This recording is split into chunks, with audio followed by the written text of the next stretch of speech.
Hello दोस्तों, अपनी history में आपका एक बार फिर से स्वागत है।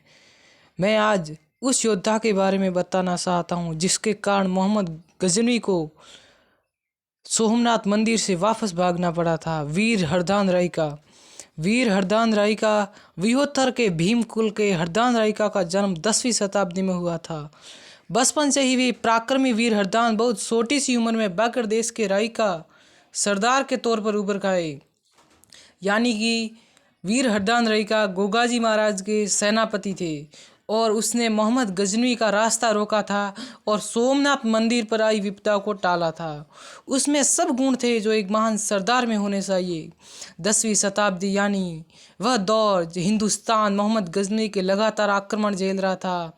लेकिन इतिहास गवाह है कि जब हिंद पर आक्रमण हुए तब आक्रमणकारियों का डटकर सामना रायकाओं ने किया, चाहे वह खिलजी हो या गजनी या और कोई। गोगाजी महाराज और मोहम्मद गजनी के बीच 1024 में युद्ध हुआ था। मोहम्मद गजनी फारसी मध्य अफगानिस्तान में केंद्रित गजनी राजवंश के एक महत्वपूर्ण शासक था जो पूर्वी ईरान भूमि के साम्राज्य विस्तार के लिए जाना जाता है। गजनी एक तुर्क था। गोगाजी और गजनी की सेना के मध्य 1024 में युद्ध हुआ था। ऐसे ही आक्रमण मोहम्मद गजनवी ने 1024 में सोमनाथ पर किया। गोगाजी चौहान के उस शीर सेनानायक हरदान रायका ने युद्ध करने का निश्चय लिया।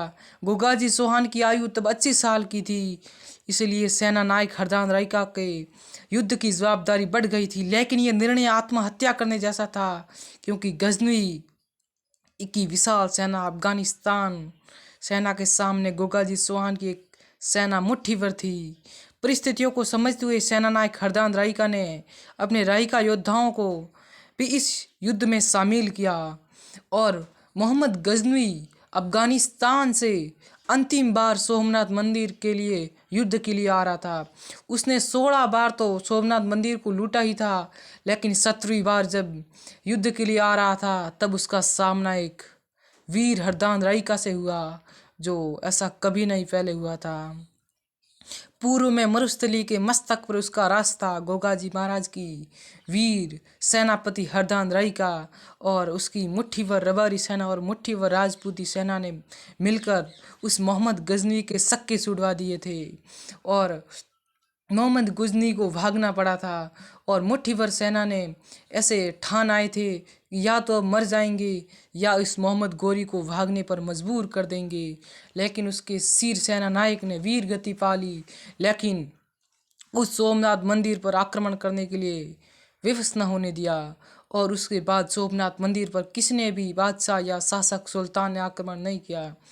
और विहोदर कुल के जन्मे विहोदर कुल में जन्मे हरदान रायका एक महत्वपूर्ण भूमिका निभाई, इसलिए उनको जाना जाता है।